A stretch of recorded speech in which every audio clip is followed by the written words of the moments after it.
History, Chapter 6, Conflict with the Mughals. Meaning of conflict, a fight or an argument. Introduction of this chapter or points to be discussed. Shivaji Maharaj had successfully fought the Adil Shahi, but for expanding Swaraj, it was difficult for him to fight with the powerful Mughals. The Mughals were such an obstacle while expanding the Swaraj. Shivaji Maharaj was worried. Shivaji Maharaj captured his forts from the territories of Mughals. He himself was crowned as Chhatrapati Shivaji Maharaj. He did many campaigns in South India. So students, we will learn about these in details in this chapter. Shaiste Khan's invasion, or how did Mughals capture the fort of Chakan?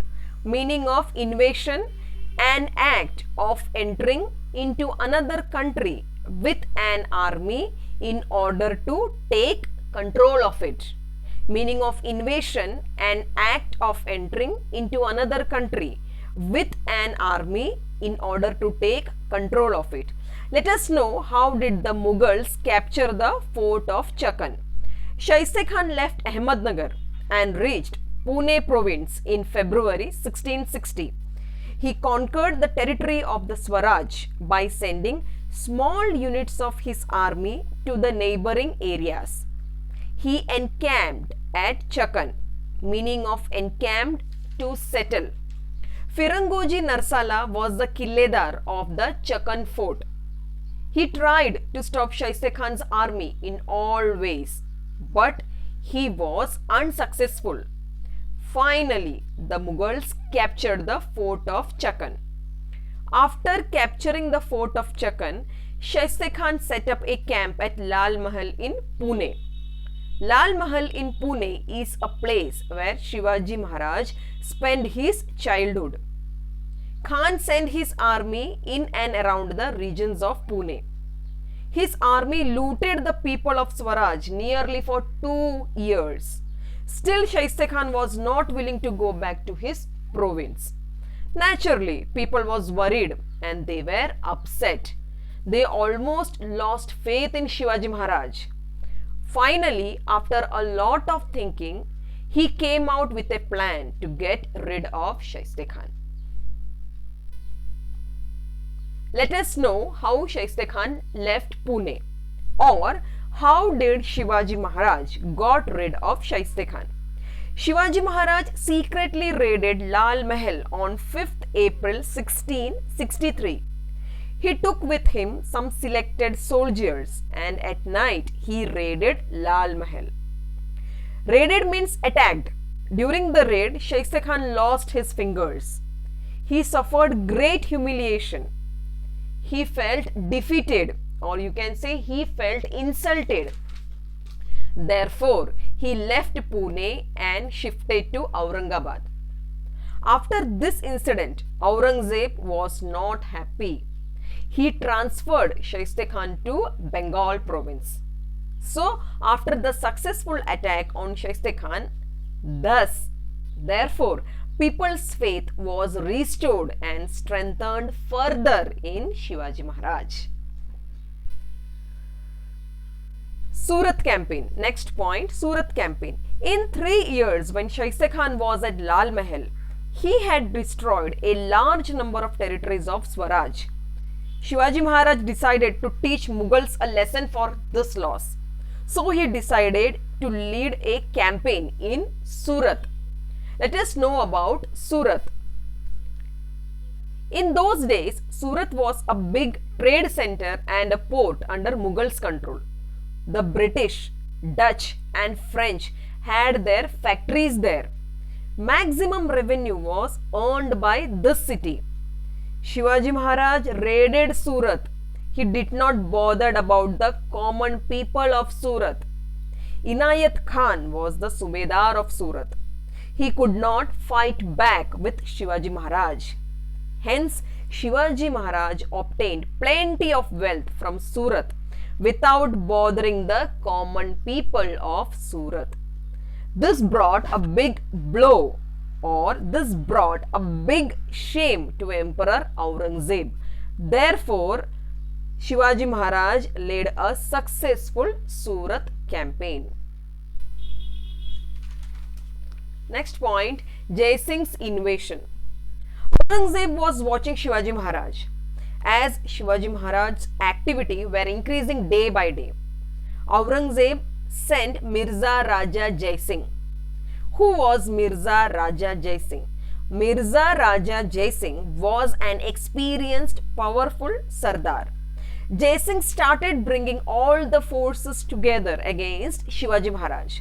The forces were Portuguese of Goa and Vasai, the Dutch of Vengurla, British of Surat, the Siddhis of Janjira. Jai Singh suggested that they should start a naval campaign against Shivaji Maharaj. Meaning of naval campaign: operation conducted primarily by naval forces in order to gain, extend or maintain control of the sea. Meaning of naval campaign: operation conducted primarily by naval forces in order to gain, extend or maintain control of the sea. So Jai Singh planned to capture all the forts under Shivaji Maharaj's possession. Mughal forces were spread to all parts of Swaraj. They destroyed almost all the territories of Swaraj. Maharaj tried to stop the Mughals, but he was unsuccessful. Jai Singh and Diler Khan sieged the fort of Purandar. Murarbaji Deshpande fought with greatest courage and sacrificed his life for Swaraj. Shivaji Maharaj was not able to handle attacks from all the sides. So he decided to sign a treaty with Jai Singh. So he met Jai Singh personally. He signed a treaty with Jai Singh in June 1665. It is known as Treaty of Purandar. Now let us know what was written in the Treaty of Purandar, which was signed between Jai Singh and Shivaji Maharaj. According to the treaty, it was written that Shivaji Maharaj had handed over 23 forts which yield the income of 4 lakh horns. Meaning of horns: it's a gold coin issued during Shivaji's coronation ceremony. He assured the Mughals of help against Adil Shahi. After reading the treaty by Aurangzeb, Aurangzeb passed this treaty, or you can say Aurangzeb accepted this treaty. The treaty was called as Treaty of Purandar. Next point, Agra visit and escape. Jai Singh launched a campaign against Adil Shahi. Shivaji Maharaj helped Jai Singh in this campaign, but the campaign was totally unsuccessful. Aurangzeb and Jai Singh thought to keep away from Shivaji Maharaj without helping them. Jai Singh suggested Shivaji Maharaj to go and meet Emperor Aurangzeb. He guaranteed the safety of Shivaji Maharaj. Shivaji Maharaj set out to Agra along with young Sambhaji and some chosen Sardars. When Shivaji Maharaj reached Emperor's court, he was not welcomed with honor. Aurangzeb insulted him. In a fit of rage or in anger, Shivaji Maharaj left the court. Aurangzeb put Shivaji Maharaj and his son Sambhaji under house arrest. Many people risked their lives and Shivaji Maharaj was escaped successfully. He reached Rajgarh. He left Sambhaji at Mathura. Later, Sambhaji was brought safely to Rajgarh.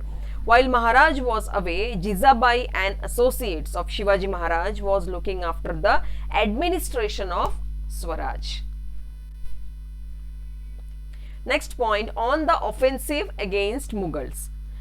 After returning from Agra, Shivaji Maharaj did not want any conflict with the Mughals.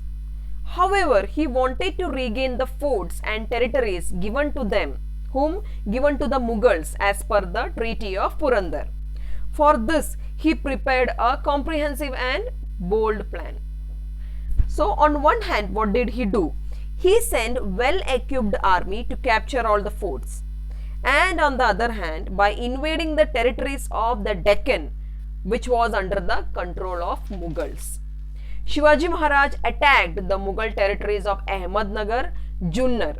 He also recaptured several forts such as Sinhagad, Purandar, Lohagad, Mauli, Karnala, Rohida. Then Shivaji Maharaj attacked Surat for the second time. While returning from Surat, he had a big battle with the Mughals at Vani Dindori in Nashik district. Maharaj defeated Mughal Sardar Daud Khan in the great battle. Later, Moropant Pingle captured Trayambakgarh near Nashik. Thus, Shivaji Maharaj was successful in the offensive that he had launched against the Mughals.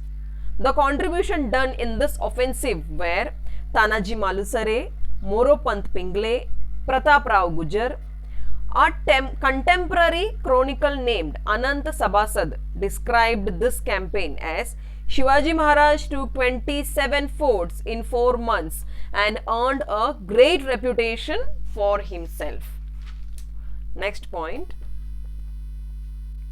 Coronation. The founding of Maratha Swaraj involved 30 years of non-stop struggle.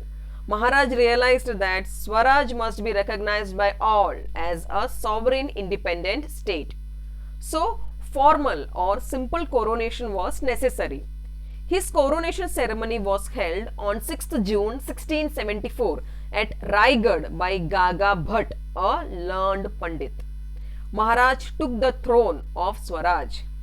He now became the Chhatrapati of the Swaraj as a symbol of sovereignty. Meaning of sovereignty, the power that a country has to control its own government. Rajyabhishek Shakha, that is the coronation era, was started. On this occasion of coronation, special coins were minted. A gold coin called Horn and a copper coin called Shivrai with the legend Shri Raja Shiva Chhatrapati inscribed on them. All royal correspondence, that is Rajpatra or official papers, carried the words Kshatriya Kula Vantansa Shri Raja Shiva Chhatrapati. A dictionary was prepared for Persian words. There were Sanskrit alternatives. It was known as Rajya Vyavhar Kosh. The coronation ceremony of Shivaji Maharaj made history in the medieval India. On 24th September 1674, Shivaji Maharaj had second coronation performed under the guidance of Nishchalpuri Gosavi. There were two traditions of religious ceremony in India, Vedic and Tantric. Maharaj honored both the traditions and had two coronation ceremony performed. Next point, campaign in South. After 3 years of coronation ceremony, in October 1677, Chhatrapati Shivaji Maharaj led a campaign of the South. He went to Golconda. He signed a treaty of friendship with Qutub Shah. Later, Maharaj won Bengaluru, Hoskote in Karnataka, Jinji, Vellore and some other territories of Adil Shah. To look after these conquered territories, he appointed a chief administrator named Raghunath Narayan Hanamante. Vyankoji was the stepbrother of Shivaji Maharaj. He was ruling Tanjavur. Shivaji Maharaj tried to convince Vyankoji to work for the Swaraj or for Shivaji Maharaj.